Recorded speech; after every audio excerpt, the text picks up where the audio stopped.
j'aimerais vous proposer d'imaginer un instant, vous recevez un téléphone et au bout du fil, vous entendez une voix que vous ne connaissez pas du tout. Et la personne vous dit, vous êtes l'heureux héritier, l'heureux héritière d'une grande fortune.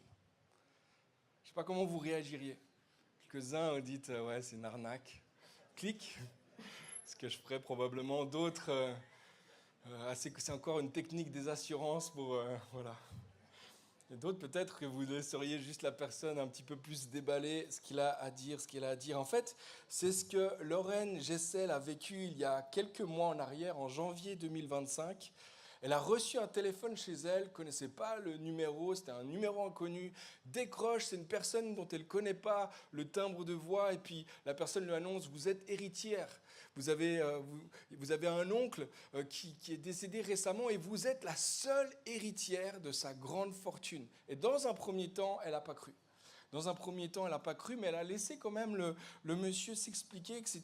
Et elle a compris au bout d'un certain temps qu'effectivement, après recherche, ils ont regardé, fouillé et ils ont vu qu'il n'y avait pas d'autres héritiers sur l'arbre généalogique. Elle était l'héritière d'un homme qu'elle ne connaissait pas, un oncle qu'elle ne connaissait pas, qui s'appelait Raymond Howson, qui était mort quelques jours, quelques semaines plus tôt, 85 ans, sans enfant, sans testament, et elle était la seule héritière, c'était elle.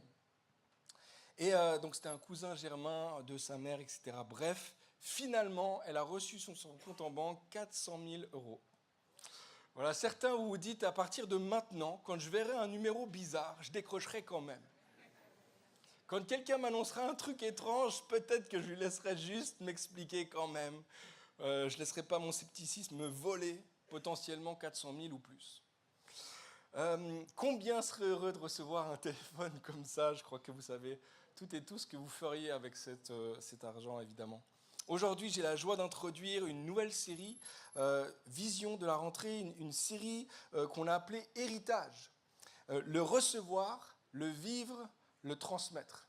Comme vous pouvez vous en douter, évidemment, on va parler d'héritage, on va parler de ce qu'on reçoit, de ce qu'on a reçu, de ce qu'on est censé, ce qu'on est appelé à vivre et ce qu'on est aussi appelé à transmettre. Chaque année, à la période de la rentrée, en août, septembre, on prend le temps, en général quelques semaines, des fois un mois, des fois plus, pour parler vision, pour parler de qui on est en tant qu'Église, de qu'est-ce qu'on fait, de comment est-ce qu'on fonctionne, de quelles sont nos valeurs, quelle est notre culture d'Église, la raison pour laquelle on existe en tant qu'Église. Évidemment, on est tous heureux d'avoir cette pause bien méritée de l'été. Certains, évidemment, ont travaillé, etc. Mais quand même, le rythme se ralentit. Et on est tous heureux d'un ralentissement. Mais c'est vrai aussi qu'après ce ralentissement, eh bien c'est bon de s'aligner, de se réaligner les uns avec les autres, de se dire voilà pourquoi on se rassemble encore. Voilà pourquoi dimanche prochain je serai là. Et voilà pourquoi je vais faire partie de ce groupe maison. Voilà pourquoi je vais continuer à participer à cette vie-là, parce qu'il y a quelque chose à vivre ensemble. Et donc, en général, et ça fait plusieurs années, on adresse un sujet de la vision, une caractéristique de notre communauté, etc. Et on se tourne vers le futur. Mais cette année, c'est différent. Cette année, on se tourne vers le passé. Parce que cette année, vous le saviez pas, on fête nos 70 ans d'existence en tant que communauté. Je m'attendais à une autre réaction. Je vais vous le dire encore, on fête nos 70 ans d'existence en tant que communauté. On fête les 70 ans de la fidélité de Dieu. On fête les 70 ans de ce que Dieu a fait de génération en génération, de cette transmission fidèle qu'il a fait au milieu de nous, dont on a été témoin partiellement. Là, je crois qu'il n'y a personne ici ce matin qui était là à la fondation de l'Église. Et ce matin, on veut se tourner vers le passé et regarder à tout ce que Dieu a fait dans toutes ces dernières années. En 1956, un groupe, une trentaine de chrétiens visionnaires, pleins de foi et de courage, ont fondé ensemble ce qu'ils ont appelé à l'époque l'Église apostolique primitive. On peut mettre la photo. L'Église apostolique primitive. Certains, vous êtes très contents qu'on a changé de nom depuis. L'Église apostolique primitive. Je ne me sens pas si primitif que ça. Mais à l'époque, il y avait ce désir-là, et c'était aussi l'élan aussi d'un mouvement de réveil, de se tourner vers l'enseignement des apôtres sur l'Église primitive. Qu'est-ce qu'ils vivaient? Et on veut le vivre, nous aussi, aujourd'hui. Alors peut-être vous ne le saviez pas, mais vous êtes héritier d'une longue et riche histoire. Et ce que nous voulons faire dans les prochaines semaines, c'est célébrer notre histoire, c'est découvrir ou redécouvrir notre héritage et surtout honorer le Dieu fidèle qui est à la tête de son Église à Genève depuis 70 ans ici dans notre communauté, mais qui est à la tête de son Église partout sur la planète depuis plus de 2000 ans. Et donc on veut ensemble célébrer ce Dieu qui de génération en génération est fidèle. Il y a un héritage qui est transmis et nous sommes héritiers de ceux et celles qui étaient avant nous. Alors dans cette série, on va avoir plusieurs enseignements et notamment des personnes aussi, on a invité plusieurs personnes qui vont être là. On croit que notre héritage est pluriel. On n'est pas seulement Église évangélique apostolique de Genève, on est une église à Genève qui sommes héritiers notamment de la Réforme. On va avoir quelqu'un qui va venir nous parler de notre héritage en tant que chrétien à Genève de la Réforme. On va avoir quelqu'un qui va venir nous parler de notre héritage en tant qu'église dans un mouvement d'église qui existe bientôt depuis 100 ans. L'année prochaine, on va fêter les 100 ans du mouvement apostolique ici en Suisse. Et donc on va parler non seulement de notre héritage local, mais notre héritage en tant que mouvement et notre héritage aussi en tant que protestant, en tant que héritier de la Réforme également. On va aussi avoir plusieurs activités, on va vous en parler dans les prochaines semaines, où l'idée pour nous c'est de revisiter ou de redécouvrir ou découvrir pour certains notre riche histoire en tant que chrétien ici à Genève. Et notamment une des choses qu'on a prévues c'est une visite de la cathédrale et un petit peu finalement sur les traces de la Réforme. L'idée c'est de réfléchir ou d'étudier ensemble, évidemment on ne va pas faire des études prolongées, profondes, etc. Mais l'idée c'est vraiment de s'imbiber un petit peu de qu'est-ce qui a été vécu ici dans nos murs et comment est-ce que nous aussi nous sommes héritiers de ces réalités-là.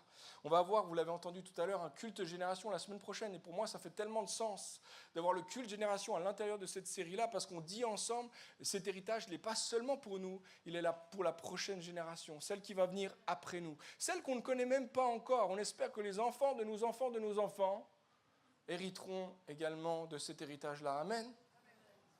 Donc on va avoir plusieurs activités, on va avoir une table ronde où on va réfléchir ou discuter ensemble sur l'histoire de notre Église et comment cette histoire-là influence notre futur en tant qu'Église. Également, vous avez vu pour la plupart, ceux qui étaient réveillés ce matin, vous êtes entrés, vous avez vu un mur un peu bizarre là à l'entrée en bois. Vous vous dites, mais qu'est-ce que c'est ? C'est un mur interactif. Et dans les prochaines semaines, j'aimerais vous inviter à ramener vos souvenirs à vous, de prendre vos photos, de prendre vos témoignages peut-être et de ramener vos photos et de les coller sur le mur.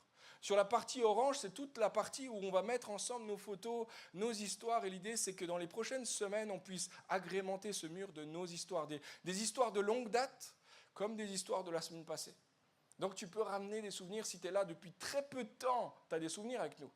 Puis si tu es là depuis très longtemps, tu as beaucoup de souvenirs à nous partager. On se réjouit de les voir. Et de l'autre côté, sur la partie grise, on va avoir une frise historique qui va s'agrémenter de semaine en semaine, où on peut essayer de retracer un peu l'histoire de notre Église et notre mouvement ici à Genève. Et j'aimerais commencer en mettant cette petite vidéo aussi. Vous pouvez participer dans les prochaines semaines aussi en nous envoyant une vidéo, peut-être d'un souvenir ou de quelque chose que vous aimez de la communauté, ou de ce que vous souhaitez pour les chrétiens dans 30 ans, pour ceux qui vont fêter les 100 ans de l'Église apostolique ici à Genève dans 30 ans. Alors on va passer cette petite vidéo qui vous donne un exemple un petit peu de ce que nous pouvons vivre aussi. Coucou! Alors un bon souvenir que j'ai, c'est une soirée louange, donc bien entendu un vendredi soir. Il y avait Manu, Pauline, Quentin, le frère de Pauline. Et en fait, la soirée était juste trop stylée. On avait l'impression d'être au ciel et l'atmosphère était cool. Et c'était vraiment chouette. Mais bon, il a fallu redescendre après ça. Mais ce que j'aime beaucoup dans l'église, c'est l'esprit famille, l'entraide, c'est vraiment chouette. Salut l'église.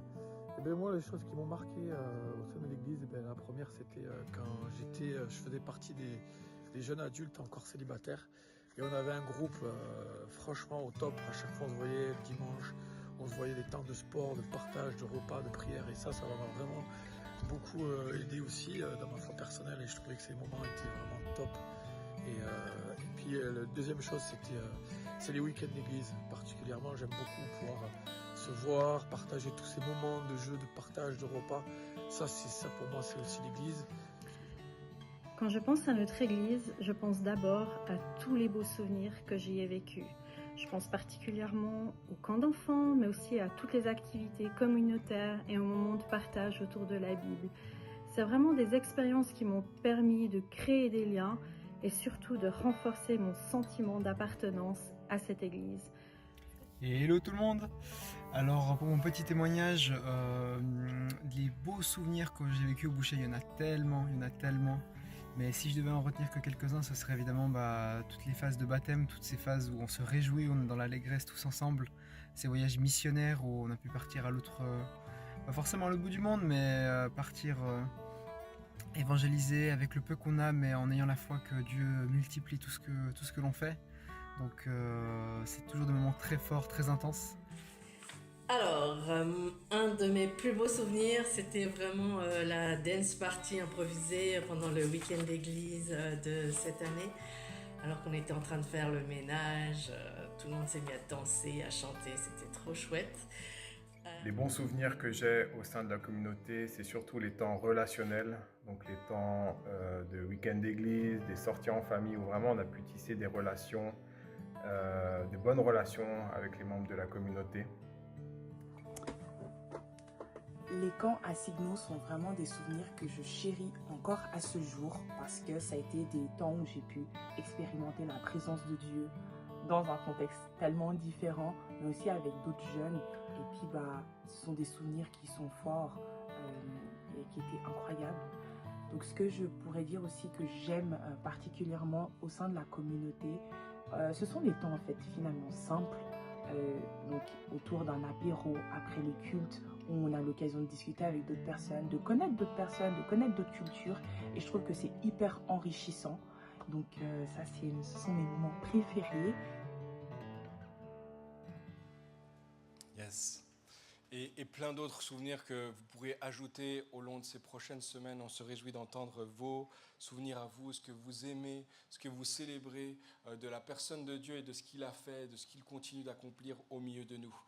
La raison pour laquelle on se penche sur le passé, les amis, j'en suis convaincu, intimement convaincu, notre héritage n'est pas donné seulement pour être commémoré, pour être honoré, pour être célébré, mais pour être reçu, pour être vécu aussi et incarné, et pour être transmis à la prochaine génération. Alors en commençant ce temps de célébration des 70 ans de l'Église, j'ai une excellente nouvelle pour nous tous, les amis. Vous êtes héritiers. Vous êtes héritiers. Et vous avez un héritage qui est bien plus grand, bien plus immense, on ne peut pas le calculer tellement il est grand, bien plus que 400 000 €. Vous avez reçu un héritage immense. La parole de Dieu, Paul dit ceci dans Éphésiens 1 au verset 18, « Je prie que Dieu illumine les yeux de votre cœur pour que vous sachiez quelle est l'espérance qui s'attache à son appel, quelle est la richesse de son glorieux héritage au milieu des saints. » Quand il parle des saints, il ne parle pas de gens avec une auréole derrière, il parle de chrétiens. Il dit « Toi et moi, nous sommes héritiers d'un immense héritage et je prie que les yeux de ton cœur s'ouvrent pour que tu réalises à quel point tu es riche de cet héritage. » Et c'est ma prière pour nous en démarrant cette série, ce temps qu'on va avoir jusqu'à fin septembre, que toi et moi, nos cœurs s'ouvrent pour réaliser à quel point nous sommes riches d'un héritage immense, que Dieu nous communique, nous donne, que nous recevons, que nous sommes appelés à vivre et à transmettre plus loin. John MacArthur le dit un peu de cette façon, il va dire « Quelle que soit la profondeur à laquelle nous plongeons dans les richesses de notre héritage en Christ, nous n'en atteignons jamais le fond. » Alors, un mois et demi, ça ne suffira pas pour que tu saches à quel point tu es riche. Ça ne suffira pas pour savoir à quel point tu es riche. Le problème, les amis, c'est qu'en fait, c'est pas que nous n'avons pas d'héritage, c'est que la plupart du temps, nous ne sommes pas au courant d'à quel point nous avons reçu un héritage. Si vous êtes chrétien ce matin, vous êtes héritiers. Vous êtes les heureux héritiers, co-héritiers avec Christ d'une fortune immense. Et on a lu tout à l'heure dans Éphésiens au chapitre 1, verset 18, cette prière, mais cette prière conclut tout un passage où Paul va dire une partie des héritages. Il va faire une sorte de liste qui n'est pas exhaustive, une partie de l'héritage dont toi et moi nous avons reçu accès. Il va dire notamment au verset 4, « En lui, nous avons été choisis avant la fondation du monde. » Au verset 5, « En lui, nous avons été prédestinés à être ses enfants par adoption. En lui, nous sommes comblés, verset 6, d'amour, de bienveillance et de grâce. En lui, verset 7, nous sommes pardonnés de tous nos péchés, de toutes nos fautes. En lui, verset 8, nous recevons l'abondance de sa grâce. En lui, versets 9 et 10, nous avons accès au mystère de sa volonté, de ses projets bienveillants. » Et le verset 11, j'aimerais vous le lire complètement parce que c'est tellement, tellement beau. « En lui, nous avons été désignés comme héritiers, ayant été prédestinés suivant le plan de celui qui met tout en œuvre conformément aux décisions de sa volonté, pour servir à célébrer sa gloire. Nous qui avons été d'avance espérés dans le Messie, en lui, vous aussi, après avoir entendu la parole de vérité, l'évangile qui vous sauve, en lui vous avez cru, et vous avez été marqués de l'empreinte du Saint-Esprit qui a été promis. Il est le gage de votre héritage, en attendant la libération de ceux que Dieu s'est acquis pour célébrer sa gloire. En d'autres mots, il est en train de dire, tu es héritier de Dieu le Père par Jésus-Christ. Et c'est le Saint-Esprit qui atteste que tu es héritier. Si tu as reçu le Saint-Esprit, il marque ton cœur et ta vie. Tu es marqué de ce sceau qui dit tu es héritier. Et voici le gage. Le Saint-Esprit, c'est juste l'acompte, c'est juste le gage, c'est juste un avant-goût d'une réalité future qui est bien meilleure encore. Donc imaginez à quel point vous avez reçu un héritage immense en Jésus-Christ. Maintenant, on a lu ce passage et nous sommes héritiers en Christ et ça méritait beaucoup plus d'excitation que ce que vous m'avez donné. Bref, je reste ici. Avec ça, moi je suis excité par le fait que je suis héritier en Jésus-Christ. Amen. Mais nous sommes en plus de ça héritiers de ceux et celles qui ont marché avant nous, qui ont marché dans la foi avant nous. Nous sommes héritiers aussi de ceux qui nous ont précédés. Parce que tu sais quoi? Le christianisme n'a pas 20 ans. Je sais que tu n'apprends pas grand-chose. Le christianisme n'a pas 100 ans. Le christianisme n'a même pas 500 ans. Le christianisme a 2000 ans, plus de 2000 ans. Et nous sommes héritiers d'une longue et riche histoire. Tu vois, contrairement à ce que notre culture occidentale essaie de nous faire croire, personne n'est le produit de ses propres choix. Personne n'est le produit uniquement de sa propre histoire ou de sa propre conception du monde. Nous sommes le produit, partiellement en tout cas, du contexte dans lequel nous avons évolué et nous grandissons. Nous sommes héritiers d'une grande histoire et cette histoire nous façonne, qu'on le veuille ou non d'ailleurs. Tu vois, nous avons reçu un langage, nous avons reçu une culture, une manière de penser, des valeurs, une manière de lire le monde. Nous sommes tous grandement le produit de l'histoire dans laquelle on s'inscrit. Et de la même manière, en tant que chrétien, on a reçu un héritage, on a reçu une foi que nous n'avons pas inventée, on a reçu ou découvert, on n'a pas découvert Jésus-Christ tout seul, on a entendu l'évangile de la part de quelqu'un qui l'a prononcé, on a été au bénéfice de prières de gens qui sont mis à genoux avant nous. On est au bénéfice de ceux qui ont payé un certain prix, un certain sacrifice avant toi et avant moi. Et nous sommes héritiers d'une longue histoire, nous avons reçu toutes ces choses-là. Toi et moi, on n'était pas là lorsque Paul a implanté la première église sur le continent européen, à Philippe, autour de 50 après Jésus-Christ. On n'était pas là non plus lorsque le concile de Nicée s'est rassemblé en 325 pour réfléchir ou articuler la doctrine dans laquelle toi et moi nous croyons aujourd'hui. Toi et moi, nous n'avons pas été présents lorsque les premiers chrétiens ont transmis et recopié de génération en génération jusqu'à l'invention de l'imprimante. La Bible, à la main, jusqu'à ce que tu l'aies sur ton smartphone et que tu peux même l'entendre dans ton oreille en allant au travail dans le bus le matin. Toi et moi, nous n'étions pas là lors de la fondation de la toute première communauté chrétienne à Genève, autour de 400. Pourtant, on est les héritiers de cette première église qui a été implantée ici à Genève il y a 1600 ans. Tu vois, ça ne vient pas de nulle part, tu ne viens pas de nulle part, tu as des racines, tu as un héritage, tu ne t'es pas fait toi-même. Et en tant qu'Église, nous ne sommes pas faits nous-mêmes. Toi et moi, on n'était pas là lors du grand réveil du pays de Galles au début du XXe siècle qui a donné naissance à ce mouvement, qui a donné naissance au mouvement de réveil, au mouvement des églises apostoliques qui encore aujourd'hui rayonnent partout sur la terre. On n'était pas là, mais toi et moi, nous avons hérité de ce qu'eux ont semé, de ce qu'eux ont planté, de ce qu'eux ont prié. Je ne sais pas si ça t'est déjà arrivé de discuter avec quelqu'un et puis tu lui dis hey, « toi, tu as fait quoi ce week-end ?» Et puis « ah, j'étais à l'église. »« Ah, tu vas à l'église. Tu vas dans quelle église ?» Et lui, il s'attend forcément à catholique ou protestant. Au-delà de ça, il ne connaît pas trop. Tu vois, c'est ton collègue qui ne connaît pas grand-chose à propos de Dieu, etc. Et ce n'est pas un blâme sur lui, hein, c'est juste qu'il ne sait pas. Et toi, tu es là. Alors moi, je vais en fait à l'église évangélique, apostolique de Genève. Ça, c'est le nom de notre église, hein, je ne sais pas si tu es au courant. Voilà, ça, c'est notre nom. Et dans notre nom, il y a déjà toute une histoire. Et la raison pour laquelle tu es mal à l'aise à expliquer pourquoi est-ce qu'on s'appelle comme ça, c'est parce que tu ne connais pas ton histoire. Ton histoire est large. On peut mettre la slide suivante. Nous sommes chrétiens, nous sommes église. Oui, mais nous sommes protestants et nous sommes évangéliques. Nous sommes confessants. Oui, ça veut dire que nous sommes héritiers de quelque chose ou d'un héritage de la réforme ou des protestants. Nous sommes apostoliques, ce qui veut dire que nous sommes un mouvement qui est fondé sur l'enseignement des apôtres, qui est un mouvement qui est missionnaire, qui est un mouvement qui est basé essentiellement aussi sur ce travail collaboratif entre les ministères de Éphésiens 4. Nous sommes à Genève, ce qui veut dire que nous sommes héritiers de la réforme, mais que nous habitons une ville internationale. En fait, dans notre nom, il y a plein de choses que toi et moi, nous devons redécouvrir.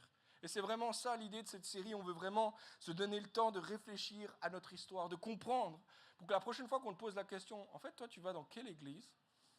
Tu saches un peu pourquoi tu dis ce que tu dis.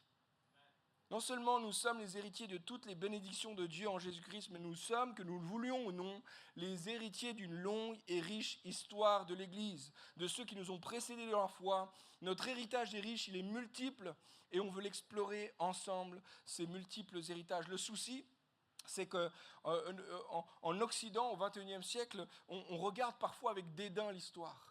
On est content, hein, c'est romantique l'histoire. Ah, ils étaient naïfs à l'époque, etc. Des fois, on s'imagine qu'on est arrivé à la pointe de l'iceberg, au-dessus de toute l'histoire. Et nous sommes ceux qui sont évolués, ceux qui avons progressé.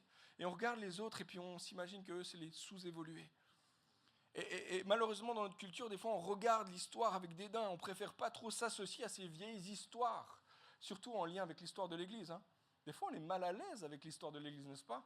Il n'y a que moi ? Non, des fois, on est mal à l'aise. Pourtant, c'est quand même ton histoire. Non seulement ça, mais dans notre ADN, en tant que protestant, il y a ce truc-là où on proteste contre ceux qui étaient avant nous. Dans notre ADN, il y a ce truc-là où on a pris l'habitude parfois de faire un saut dans l'histoire entre la Pentecôte et nous. Ah, il y a eu la Pentecôte avec les flammes, etc. Puis après, il y a l'Église apostolique 2026, tu vois. Ça a sauté d'un à l'autre. Et entre deux, il n'y a quasiment rien qui s'est passé. Le problème avec ça, c'est qu'en fait, tu ne pourrais pas être là où tu es aujourd'hui s'il n'y avait pas tous les gens qui t'ont précédé juste avant. Même des gens qui te rendent mal à l'aise, par leur théologie, par leurs actions, par leur façon de se comporter avec la société, etc. C'est aussi ton héritage, mon héritage. Et on ne veut pas faire comme si l'histoire ne comptait que nous. On ne veut pas faire comme si il y a la Bible, il y a Jésus, puis il y a les actes des apôtres, puis après il y a toi et moi. Non, il y a plein de gens entre deux. Puis il y a plein de gens étranges, il y a plein de gens géniaux que toi et moi, on est appelés à honorer, à célébrer aussi parce qu'il a accompli des grandes choses au travers de leur vie jusqu'à nous aujourd'hui. L'historienne Diane Butler-Bass, elle parle de l'Occident chrétien comme souffrant d'un sérieux cas d'amnésie spirituelle. Elle est historienne et elle regarde l'Occident et elle dit « L'Occident, on a un problème, on a une maladie, on est comme amnésique de tout ce qui s'est passé dans l'histoire. » Et surtout spécifiquement en lien avec l'Église, en lien avec la spiritualité. Pour elle et de nombreux spécialistes de l'histoire occidentale, on vit dans une culture, une génération qui nous dit « oublions l'histoire. Nous sommes arrivés au bout de... » Mais tu sais quoi, dans 100 ans, ils vont sûrement dire ça de nous aussi. C'est ça le problème. Tu vois, comme si on coupe une plante, si on coupe une plante et on la coupe de ses racines, elle ne va pas vivre très longtemps. De la même manière, si on nous coupe, nous, Église, au XXIe siècle, de l'histoire de l'Église, laissez-moi vous dire, l'Église est en danger si on est coupé de notre histoire. Karl Truman, qui est un théologien spécialiste de l'histoire de l'Église, il dit « Un protestantisme qui ne reconnaît pas ses racines historiques et qui ne les enseigne pas à ses jeunes générations se rend vulnérable. » Se rend vulnérable. Laisse-moi te dire, la meilleure manière d'écrire notre futur en tant qu'Église, c'est de connaître nos racines, c'est de connaître notre passé, c'est de connaître par où on est passé. Simone Weil, la plupart vous connaissez ce nom, dit ceci: si nous ne connaissons pas le passé, vous ne comprenez pas le présent et vous n'êtes pas en mesure de façonner l'avenir. Si vous ne connaissez pas votre passé, vous êtes en danger, vous êtes vulnérable. Alors j'aimerais dire à quelqu'un t'a précédé, quelqu'un était avant toi, quelqu'un a prié avant toi avant que tu sois là, quelqu'un a annoncé l'évangile pour que tu sois là, quelqu'un a souffert avant toi, quelqu'un a pris des risques avant toi. Quelqu'un a pris des risques et quelqu'un a gardé la foi pour que toi et moi, nous n'étions pas encore nés, nous puissions être là aujourd'hui. Tu vois, il y a quelqu'un qui était avant toi.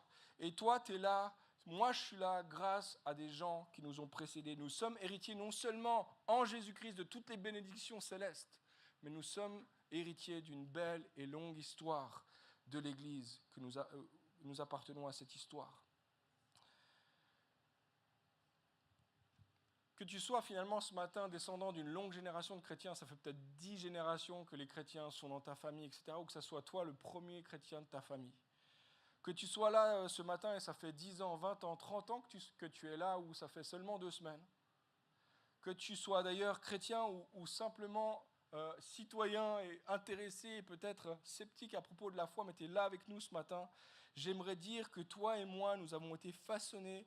Notre histoire nous a façonnés dans ce que nous croyons, dans ce que nous pensons, dans ce que nous chantons, et même notre culture occidentale est profondément imprégnée par les valeurs chrétiennes. Et ça, tu ne peux pas l'enlever, parce que si tu coupes la plante de ses racines, elle va mourir. Alors la question n'est donc pas est-ce que nous avons reçu un héritage, mais voici les questions importantes qu'on veut se poser dans cette série. Est-ce que nous connaissons la valeur de l'héritage que nous avons reçu ? Peut-être plus important encore, qu'est-ce que nous allons en faire ? Et finalement, à qui allons-nous les transmettre ? Comment allons-nous les transmettre ? De quelle manière allons-nous les transmettre plus loin ? Parce qu'un héritage n'est pas quelque chose qu'on admire comme un trophée posé sur une étagère et qui prend la poussière. Un héritage, c'est quelque chose qu'on reçoit, oui, mais qu'on vit aussi, qu'on est appelé à vivre aussi et à transmettre plus loin. C'est ce que j'aimerais que tu comprennes dans ce premier message de cette série. Il y a une dynamique de l'héritage. L'héritage n'est jamais statique. C'est jamais quelque chose que tu reçois et qui ne bouge plus. L'héritage est dynamique. Il est en train d'évoluer. Tu es en train de le composer. Tu en fais partie. Et donc, la première étape, c'est de recevoir, la slide vient, recevoir l'héritage. Deuxièmement, c'est de vivre l'héritage. Et troisièmement, de le transmettre. C'est comme ça que ça fonctionne l'héritage. S'il y a un de ces trois-là qui n'est pas vécu, alors l'héritage se perd. L'héritage ne doit pas se perdre, alors nous devons comprendre la dynamique de l'héritage ce matin. Et ce matin, j'aimerais vous parler d'un homme dans la Bible qui s'appelle Caleb. On trouve plusieurs histoires à propos de lui ou plusieurs passages qui parlent de lui. Et cet homme-là a compris la dynamique de l'héritage. Peut-être plus que la plupart des hommes de son époque et des femmes de son époque. Et j'aimerais lire avec vous un passage qui se trouve dans Josué, au chapitre 14, les versets 1 et 2, dit ceci: « Voici ce que les Israélites reçurent en héritage dans le pays de Canaan, ce que le prêtre Éléazar, Josué, fils de Nun, et chef de famille des tribus israélites partagèrent entre eux. Le partage eut lieu par tirage au sort, comme l'Éternel l'avait ordonné par l'intermédiaire de Moïse. » Quelques mots de contexte avant d'aller plus loin ce matin. À ce moment-là, ça fait 5 ans que le peuple d'Israël est entré en terre promise. Il est entré dans la terre de l'héritage. Ça fait 5 ans qu'ils sont là. Et ils ont reçu cet héritage et maintenant ils ont non seulement reçu, mais maintenant ils doivent départager l'héritage. Et ils doivent constituer qui c'est qui va habiter dans quel coin, quels sont les cantons en fait qui vont composer notre pays. Maintenant, le chapitre 13, on voit que Josué, un chapitre plus tôt, on voit que Josué est vieux, il arrive à un âge assez âgé, et maintenant, Dieu lui demande, fais le partage de l'héritage. Et donc, les chefs des tribus s'avancent, les chefs viennent, ils ont peut-être des expectatives. Moi, j'aimerais tel endroit. Ah, moi, j'aimerais la vue sur la mer. Ah, moi, j'aimerais plutôt les forêts, etc. Bref, ils ont peut-être des idées. Et là, il y a un homme qui vient et qui interrompt la fête et qui dit « Attendez, avant de commencer, j'ai quelque chose à dire. » Et on arrive au verset 6. Alors que le partage était sur le point de commencer, Caleb interrompt l'histoire et dit, verset 6, Caleb, fils de Jéphuné, le Kénésien, dit à Josué, « Tu sais que l'Éternel a déclaré à Moïse, homme de Dieu, à mon sujet, et au tien à Kadès-Barnéa. J'étais alors âgé de 40 ans lorsque Moïse, le serviteur de l'Éternel, m'a envoyé de Kadès-Barnéa explorer le pays. Et c'est avec un cœur droit que je lui ai fait mon rapport. Mes frères qui étaient montés avec moi ont découragé le peuple, mais moi j'ai suivi pleinement la voie de l'Éternel, mon Dieu. Et ce jour-là, Moïse a juré, le pays que ton pied a foulé sera ton héritage et celui de tes descendants pour toujours, parce que tu as pleinement suivi la voie de l'Éternel, mon Dieu. Le premier mouvement de la dynamique de l'héritage, c'est de recevoir l'héritage avec reconnaissance. Recevoir l'héritage avec reconnaissance. Le gars est quand même gonflé. Caleb débarque dans une discussion importante. Il débarque dans le bureau, dans l'endroit où les grands chefs se rassemblent. Et maintenant, avant même qu'ils aient commencé la distribution, attendez, moi j'ai un héritage. Il est venu pour réclamer son héritage. Et de quoi est-ce qu'il parle lorsqu'il parle de ce moment avec Moïse, etc. Il fait référence à un moment clé, un moment bizarre aussi, à un moment où le peuple d'Israël était sur le point d'entrer dans la terre promise et puis ils ont renoncé. À peine ils étaient sur le seuil et finalement ils ont marché en arrière, ils ont tourné pendant 40 ans dans le désert. Et tu peux lire cette histoire dans Nombres 11, 12 et 13. Mais simplement, rapidement ici, pour nous redonner un petit peu, pour comprendre un peu ce qui se passe, c'est que Josué, Caleb et d'autres, ils étaient 12, ont été envoyés par Moïse pour visiter le pays promis, pour espionner, pour cartographier, pour goûter le fruit, pour ramener des choses, pour expliquer un peu comment on va faire, etc. Et Moïse et le peuple attendaient pendant 40 jours, et là, les 12 reviennent, et après avoir exploré le pays de long en large, ils viennent avec du raisin, ils viennent avec des fruits. Tout le monde en goûte, tout le monde en mange, c'est bon. Et alors, c'est comment le pays? Et là, il y a malheureusement 2 rapports. Il y a le rapport des 10 et le rapport des 2. Les 10 espions parmi les 12 vont dire le pays est beau. Mais laissez-moi vous dire qu'on ne va pas y entrer. C'est trop dur d'y entrer. Il y a des géants qui habitent là. On est comme des sauterelles devant eux, c'est rien. On va se faire écraser en 2 secondes. N'entrons pas. Et quand Caleb entend ça, il dit, mais vous n'avez rien compris. Dieu va nous donner ce pays. Il a dit que c'était notre héritage. Nous allons avoir ce pays. Et donc son rapport est complètement différent de celui des 10. Et malheureusement, le peuple va écouter les 10 et vont renoncer à entrer en terre promise. Ils vont passer 40 ans à tourner dans le désert jusqu'à ce que toute la génération des incrédules meure dans le désert et que la nouvelle génération puisse entrer avec qui? Avec Josué et Caleb, les 2 seuls espions qui avaient fait le bon rapport. C'est les 2 seuls qui vont hériter aussi de leur part d'héritage dans la terre promise. Tu vois, ils avaient vu la même chose, mais leur regard était différent. Ils avaient vu les mêmes villes, goûté les mêmes fruits, passé par les mêmes chemins. Ils avaient fait pourtant 2 rapports complètement différents. Ils avaient vu la même chose, mais leur rapport et leur regard étaient différents. Tu vois, moi je crois que la raison pour laquelle leur regard était différent, c'est parce que quelques jours plus tôt, on lit ça, le chapitre précédent, au chapitre 11, on lit que le peuple se plaint, il demande à Moïse, donne-nous à manger.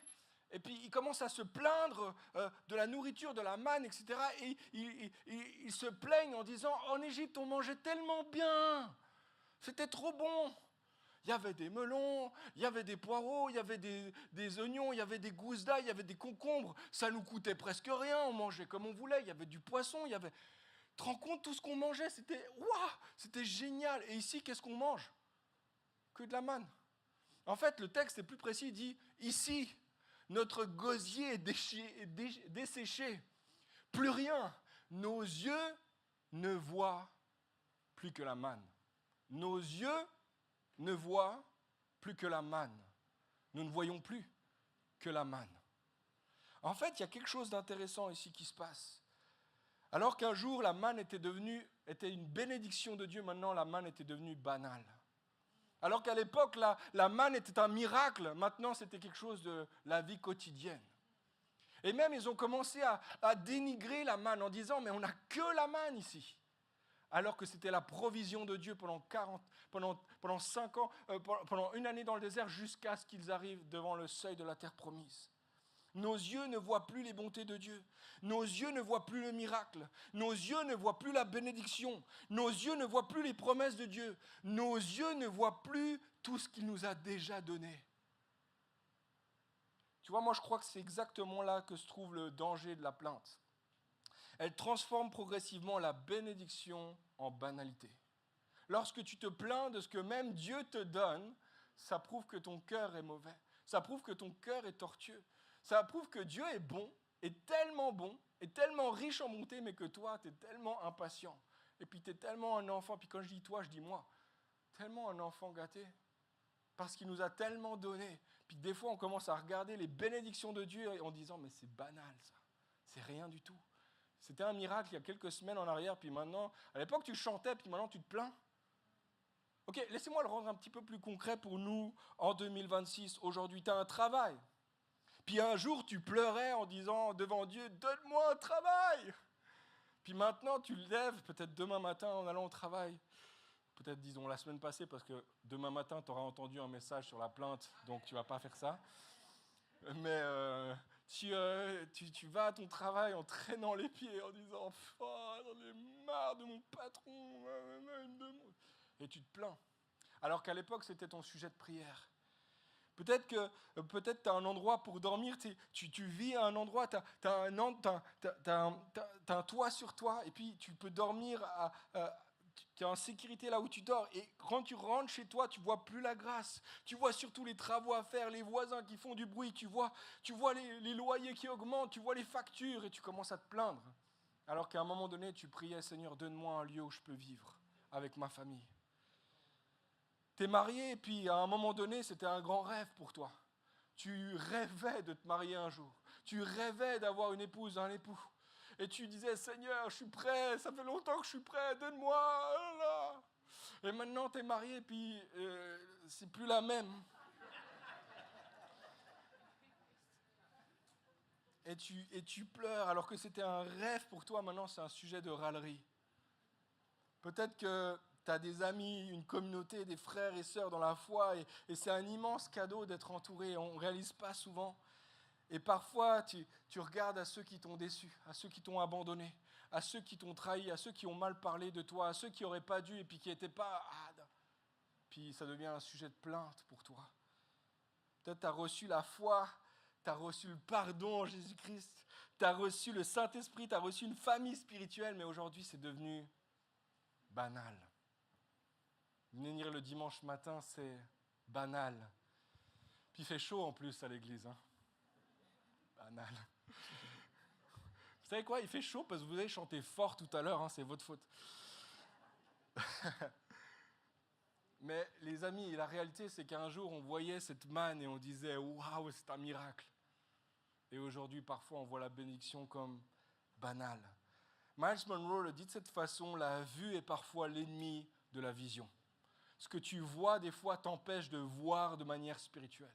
Tu vois des choses et tu es bloqué par ce que tu vois et tu es empêché de voir la réalité spirituelle qui est derrière, la bénédiction spirituelle qui est derrière. Le danger de la plainte, c'est qu'elle transforme progressivement la bénédiction en banalité. La plainte ne change pas forcément ce que nous avons, elle change notre manière de le voir. Et c'est pour cette raison, je crois que plusieurs d'entre nous, nous avons reçu des promesses, nous attendons l'héritage, mais parfois nous sommes empêchés d'entrer et de recevoir l'héritage. Pourquoi? Parce que nous sommes en train de nous plaindre de ce que nous avons déjà maintenant. Tu vois, les 10 ont été empêchés, le peuple a été empêché d'entrer dans l'héritage qu'ils étaient promis pour eux à cause de la plainte qui remplissait leurs yeux, qui les empêchait de voir les bénédictions de Dieu. Peut-être ce matin, tu as reçu une bénédiction ou tu as reçu, disons, une promesse. Il y a quelque chose qui est devant toi. Dieu t'a dit que, et si Dieu a dit, il va faire. Tu peux compter là-dessus. Mais si toi, tu es sans cesse en train de te plaindre, sans cesse en train de dire et regarder à tout ce que tu n'as pas, peut-être que ça t'empêche d'entrer maintenant pleinement dans ce que Dieu veut pour toi aujourd'hui et maintenant. La plainte ne change pas forcément ce que nous avons, elle change notre manière de voir, mais c'est vrai aussi pour la reconnaissance. Lorsque tu es reconnaissant, tes yeux voient différemment. Tu vois des choses même que les autres ne voient pas. Les autres voient quelque chose, ils sont empêchés à cause de la plainte qui remplit leurs yeux, on ne voit que la manne.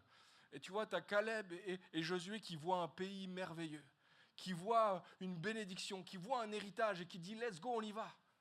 Parce qu'ils avaient des yeux remplis de reconnaissance. Tu vois, les 10 voyaient les géants, Caleb voyait l'héritage. Les 10 voyaient la forteresse, Caleb voyait le Dieu fidèle. Les 10 voyaient leurs limites. Caleb voit la grandeur de celui qui a promis le pays de l'héritage. Ils avaient la vue tous, mais pas tous n'avaient la vision. Certains étaient empêchés par leur vue de voir comme Dieu voyait. Jean-Claude Chablot, c'est un des pasteurs qui a participé de la construction de notre communauté. Pendant plusieurs années, il a été pasteur de l'église. En fait, moi, je suis le 7e pasteur d'une lignée de pasteurs comme ça, donc je suis reconnaissant. Mais il a fait partie de ces lignées-là. Et puis, il a écrit ceci dans un de ses bouquins.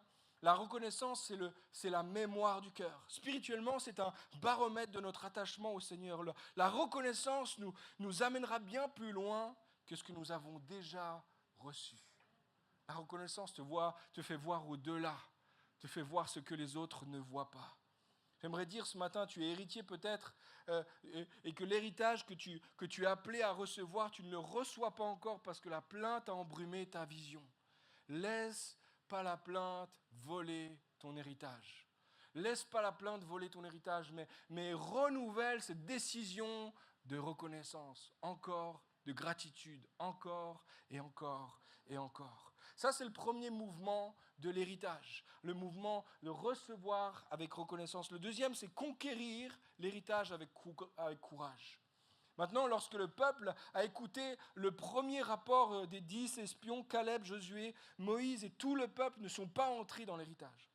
Et pendant 40 ans, ils ont tourné en rond, je l'ai dit tout à l'heure, et jusqu'à ce que toute la génération passée, toute la génération qui n'avait pas cru meure pour laisser place à la prochaine génération. Et 40 ans plus tard, maintenant, ils sont de nouveau maintenant en terre promise et ça fait 5 ans qu'ils ont conquis avec Josué, Caleb et tout le peuple ont conquis le territoire. On se retrouve ici en Josué 14 et c'est le moment du départ. Ils départissent l'héritage les uns les autres. Et voici ce que Caleb va dire à Josué et aux autres. Verset 10. « Maintenant, voici que l'Éternel m'a fait vivre comme il l'a dit. Il y a 45 ans que l'Éternel a dit cela à Moïse, à l'époque où Israël marchait dans le désert. Et je suis aujourd'hui âgé de 85 ans. 85 ans. Je suis encore aussi robuste que le jour où Moïse m'a confié cette mission. J'ai autant de force que j'en avais alors. Qu'il s'agisse de combattre ou de partir en campagne, et en revenir. Donne-moi mon héritage. Donne-moi la région montagneuse dont l'Éternel a parlé à cette époque-là. Tu as appris alors qu'il se trouvait des Anakim et des villes grandes et fortifiées. Si l'Éternel est avec moi, je les chasserai, comme il l'a dit. Josué bénit Caleb, fils de Jéphuné, et lui donna Hébron pour héritage. C'est ainsi que Caleb, fils de Jéphuné, le Kénizien, a eu jusqu'à aujourd'hui Hébron pour héritage parce qu'il avait pleinement suivi la voie de l'Éternel, le Dieu d'Israël. Tu vois, il s'avance et avant même qu'il commence à départir le territoire, Caleb dit « Donne-moi mon héritage !» Pépé, qu'est-ce qui se passe? Ça va? T'as pris tes médicaments? Tout va bien? Non, t'as pas compris, Caleb. J'ai 85 ans et laisse-moi te dire que j'ai encore de la force. J'ai peut-être même encore plus de force qu'à l'époque. Encore plus de sagesse qu'à l'époque. Donne-moi mon héritage. Tu vois, Caleb a rien d'un homme qui se laisse abattre par les circonstances. Il n'a rien d'un homme qui se laisse abattre par les aléas de la vie. La vie a été là, la vie a été dure, mais j'ai 85 ans et j'ai encore de la force pour mon héritage. Donne-moi mon héritage. J'aimerais dire, il a un courage dans le cœur de cet homme-là. Il y a un courage, un désir de saisir ce que Dieu veut pour lui. Personne ne me volera mon héritage. Ce n'est pas mon âge qui me volera mon héritage. Ce n'est pas mes circonstances. Ce n'est pas mes limites. Ce n'est pas qu'il y a des géants sur la montagne. Donne-moi mon héritage. J'aimerais dire, toi et moi, on est appelés à développer cette capacité-là, cette pensée-là. Donne-moi ce que tu as dit que tu me donnerais, Seigneur. Bénis-moi comme tu as dit que tu me bénirais, Seigneur. Fais de moi l'homme, la femme que tu veux que je sois, Seigneur. Ça méritait un amen. C'est trop tard. C'est trop tard. Amen. Caleb a vu son héritage de loin et 45 ans plus tard, c'est comme s'il le voyait exactement comme il l'a vu le premier jour. Donne-moi mon héritage. Il a attendu ce temps-là. Il s'est emparé de la terre promise pendant 5 ans. Maintenant, il veut récupérer son héritage. Moi, il y a 2 choses qui me frappent dans ce passage. C'est que Caleb n'a pas peur de dire « Moi, j'ai 85 ans et ce n'est pas un problème. Ce n'est pas un problème pour moi. » Là, ce n'est pas une question d'âge. Il n'a absolument pas perdu de vue son héritage. Il n'y a rien qui allait lui voler. J'aimerais dire à quelqu'un, tu n'es pas trop vieux pour aller dans l'héritage que Dieu a pour toi. Peut-être que ça fait des années que tu dis, Dieu m'avait promis que, et que tu ne l'as pas encore vu. Tu sais quoi? Tant que tu vis, Dieu peut encore te donner. L'histoire de Caleb, c'est qu'à 85 ans, je suis prêt maintenant. Peut-être j'ai passé par une école de 85 ans, mais je suis prêt à entrer dans l'héritage que Dieu veut pour moi. Et j'aimerais dire à quelqu'un, tu n'es pas trop jeune pour recevoir l'héritage non plus. Caleb, il avait 40 ans, il était prêt, 45 ans, il était prêt à le recevoir à ce moment-là, son héritage. Ce n'est pas une question d'âge, c'est une question de mentalité, c'est une question de cœur. Tu n'es pas trop jeune, tu n'es pas trop vieux, tu n'es pas trop ceci, ça fait pas trop peu longtemps que tu es à l'église, ça fait pas trop... Non, il n'y a pas aucune excuse, tu peux avoir ton héritage ici et maintenant en demandant cet héritage à celui qui l'a promis. Tu as dit, je suis âgé, verset 10, de 85 ans, je suis encore plein de robuste, je suis robuste, aussi robuste qu'à l'époque où Moïse m'a confié cette mission, je suis prêt, j'ai la force, je suis capable. J'aimerais dire, tu es capable. Si Dieu te donne un héritage, il ne te donne pas quelque chose qui est trop grand pour toi, il te donne quelque chose que tu es capable de supporter, capable de prendre, capable de conquérir. Mais voici la deuxième chose qui me frappe, c'est que bien que l'héritage soit donné, l'héritage doit être conquis. L'héritage est donné, mais tu dois le conquérir quand même. Ça, c'est intéressant. Pourquoi? Dieu, tu me l'as donné. Ils sont où les papiers, je signe, je mets ma maison, ma piscine, et voilà, c'est chez moi. Hein. Non. C'est donné, mais tu dois le prendre. C'est offert, mais maintenant, c'est à toi de t'en emparer. Et tu vois, il y a quelque chose de très important ici, un principe spirituel qui est très important. Caleb savait que l'héritage se reçoit avec reconnaissance, mais qu'il doit se conquérir avec courage. Il faut saisir, toi et moi, ce matin, que nous devons nous battre pour entrer dans l'héritage.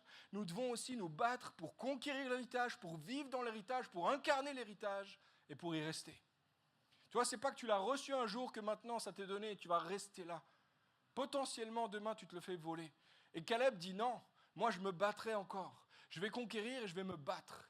Et laisse-moi vous dire ceci, l'héritage, une fois de plus, ce n'est pas quelque chose qu'on pose sur une étagère, l'héritage de l'Église apostolique, l'héritage de la réforme, l'héritage de toutes ces choses-là, c'est des belles choses, waouh, on vient on a une belle histoire, waouh. Il y a des belles histoires dans notre Église, non. C'est appelé à être vécu encore aujourd'hui. Tu dois te battre pour vivre leurs valeurs, tu dois te battre pour vivre leurs convictions, tu dois te battre pour vivre et poursuivre leur mission. Parce que Caleb a compris ceci, il a compris ce principe tellement important, c'est qu'en fait, lorsque tu as l'héritage, il y a un potentiel de le perdre. Lorsque tu as l'héritage, il faut te battre pour le vivre, pour l'incarner, pour le recevoir, oui, mais pas le poser. Il est dynamique, je vais poursuivre l'héritage. J'ai reçu un héritage et donc je fais fructifier cet héritage.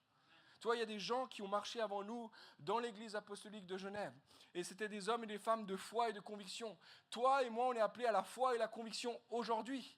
Il y a des gens qui ont marché, qui ont construit cette église. Ils ont payé, ils ont sacrifié, ils ont donné leur temps, leurs ressources, leur énergie, leur capacité. Et maintenant, tu sais quoi, toi et moi, on pourrait s'asseoir ici et dire c'est beau quand même tout ce qu'ils ont fait. Hein. Ou alors, on pourrait dire c'est maintenant notre tour de nous lever. Et de faire la suite, de poursuivre le travail, de continuer à œuvrer, de continuer à sacrifier, à donner pour que la prochaine génération hérite de quelque chose aussi. L'héritage n'est jamais fait pour être admiré seulement. il est fait pour être vécu, incarné. Parce que le danger d'un héritage, c'est qu'il devienne un musée.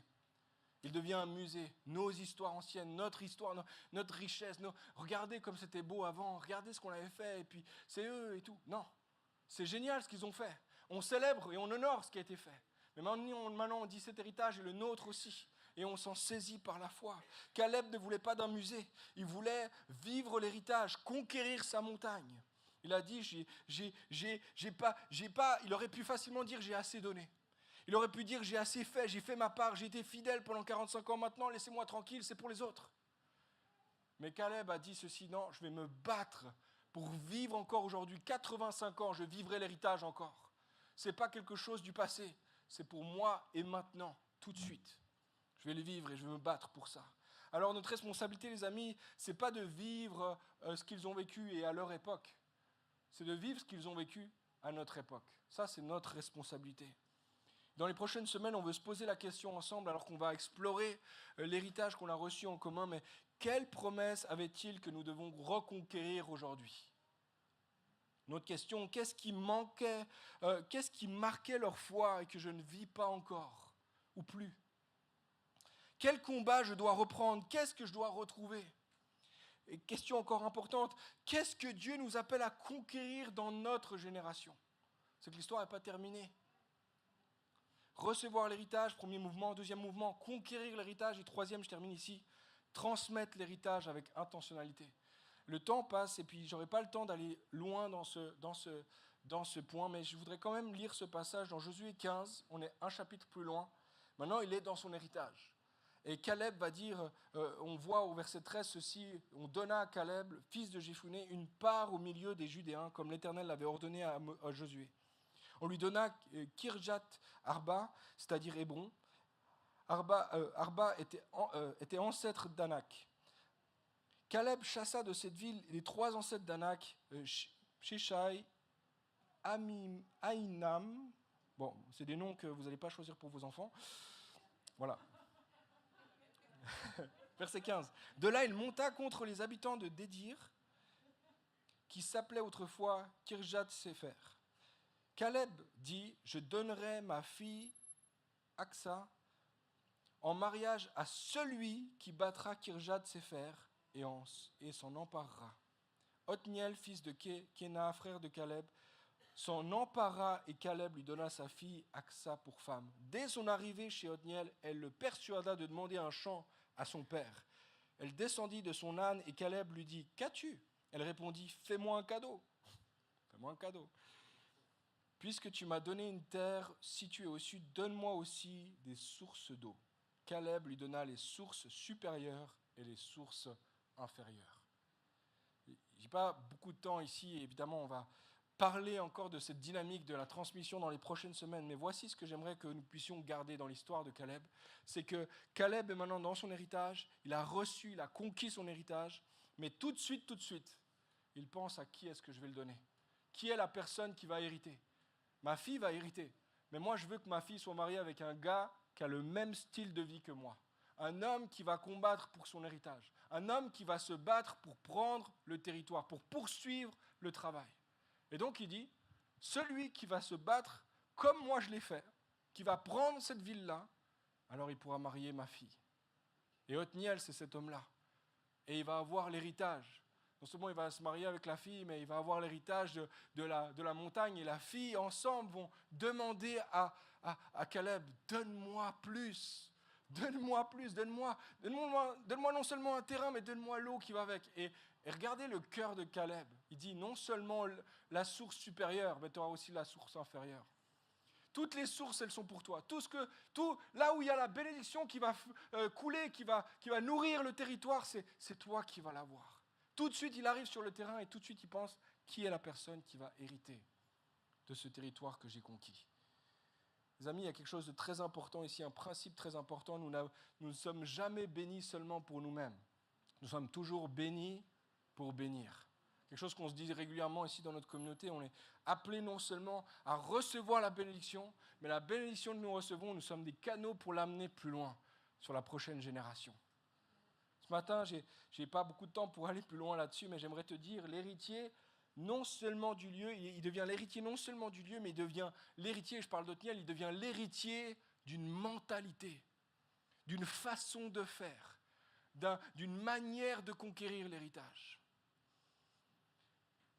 On va aller dans la prière dans quelques instants. Peut-être tu peux venir jouer quelques notes. Et j'aimerais dire ceci en terminant. Une précision très importante en terminant. Parce que ce message, le grand risque de ce message, même si peut-être il était passable. C'était un peu long, mais il était passable. Bon.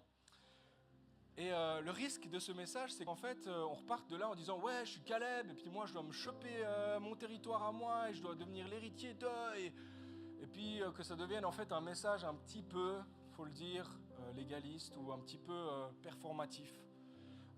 Un message où en fait triomphaliste, où je dois m'emparer par mes propres forces de ce que Dieu veut pour moi, etc. Et les amis, ça c'est ce que le monde prêche. Empare-toi de ton héritage. Fais-toi toi-même. Attrape, do it yourself. Attrape ta destinée. Fais-toi toi-même. Ça c'est un message moraliste. Ça n'a rien à voir avec l'évangile. Et pour moi, c'est très important de terminer ce message en disant ceci, notre message est différent. Toi et moi, en fait, dans cette histoire, on n'est peut-être pas si semblables à Caleb. On est peut-être plus semblables aux 10. En tout cas, moi.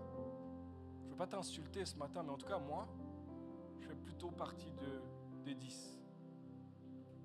C'est parce que moi, je n'ai pas tant de reconnaissance que ça. Parce que moi, je n'ai pas tant de courage que ça. Moi, je ne suis pas si intentionnel que ça.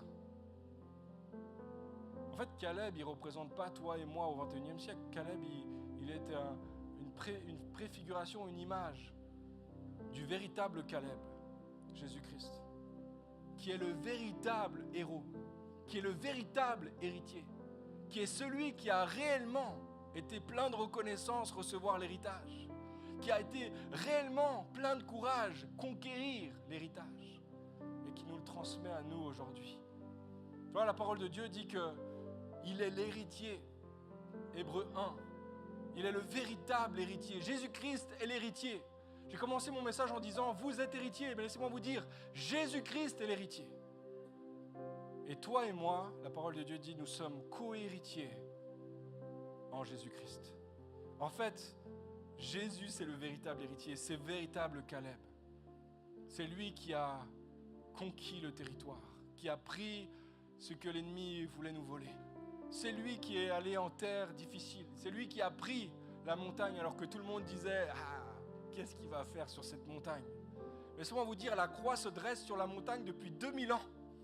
Et elle déclare encore et encore, cette montagne lui appartient. La montagne de Golgotha lui appartient.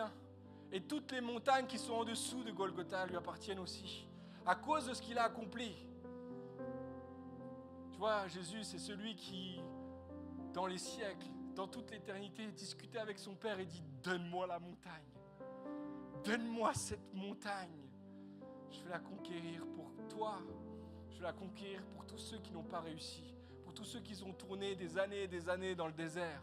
Pour tous ceux qui sont restés en arrière. Tous ceux qui sont pleins encore et encore. Tous ceux qui sont empêtrés dans le péché. Et toutes sortes de choses qui les empêchent d'entrer dans l'héritage. Laisse-moi prendre cette montagne. Je la prendrai pour eux. Je la prendrai pour chacun d'entre nous. Il l'a pris. Afin que toi et moi, nous soyons co-héritiers de toutes les grâces, de toutes les bénédictions. Et vous savez quoi? Caleb, ça lui a coûté, c'est sûr, de conquérir cette montagne. 45 ans d'attente, des batailles, des coups, peut-être qu'il avait des cicatrices, etc. Mais il est sorti de là. Finalement, il a sacrifié, mais pas tant que ça. Pour Jésus-Christ, conquérir cette montagne, c'était sa mort. Et ça, c'est le prix de cette conquête, de cet héritage. Alors laissez-moi nous dire, les amis, en terminant ce matin, nous pouvons tourner nos regards vers celui qui est réellement reconnaissant, vers celui qui est réellement courageux, vers celui qui est réellement intentionnel. C'est lui qui reçoit l'héritage, c'est lui qui vit réellement l'héritage et c'est lui qui nous le transmet. Nous pouvons nous tourner vers lui et lui demander « Aide-nous à nous aussi être reconnaissants, aide-nous aussi à être courageux, aide-nous aussi à être intentionnels, Seigneur, afin que ton nom soit honoré. » Parce que ton héritage est tellement précieux qu'il doit passer dans ma vie et dans la vie de tous ceux qui vont suivre après moi. Est-ce qu'il y a quelqu'un ce matin qui veut dire, Seigneur, tu es merveilleux? Moi, depuis tout à l'heure, je brûle de dire, Seigneur, tu es merveilleux. Tu es tellement bon d'avoir fait ce que tu as fait. Tu peux lever ta voix là où tu es, tu peux te lever à ta place, tu peux commencer à adorer Jésus. Regarde à Jésus, regarde à la croix. Tu es l'héritier, Jésus.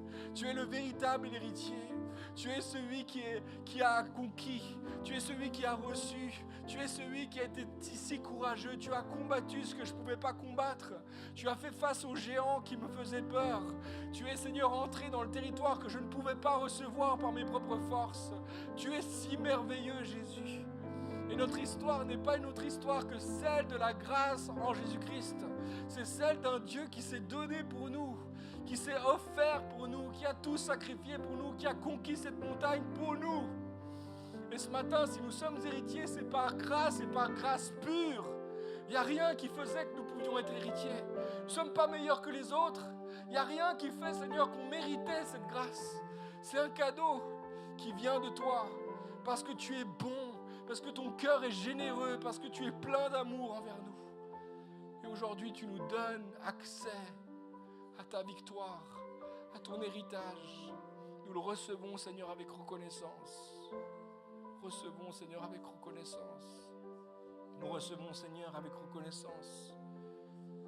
Seigneur, nous voulons participer, vivre aussi cet héritage. Non seulement le recevoir, le fêter, mais le vivre aussi dans nos vies. Que ton esprit habite en nous, qu'il nous marque profondément de ton esprit. Cet esprit qui démarquait Caleb de sa génération. Seigneur, que cet esprit vive en nous aussi. Que nous puissions nous aussi incarner ton royaume, refléter le véritable héritier, afin que ceux qui vont nous suivre puissent hériter eux aussi de tout ce que nous avons reçu aujourd'hui, hier et dans toutes les années à venir. Seigneur, nous te bénissons ce matin. Ce matin, j'aimerais terminer en disant, tu peux te préparer. Dans les prochaines semaines, tu peux ouvrir tes mains et tu peux dire, Seigneur, je suis prêt à recevoir. Je suis prêt à accueillir. Je suis prêt à me laisser défier. Je suis prêt à me laisser challenger. Fais cette œuvre en moi. Transforme mon cœur. Fais de moi, Seigneur, un co-héritier ou rappelle-moi la réalité de mon héritage, afin que je vive non pas comme un mendiant, mais comme un héritier, afin que je puisse transmettre aussi au nom puissant de Jésus-Christ. Amen.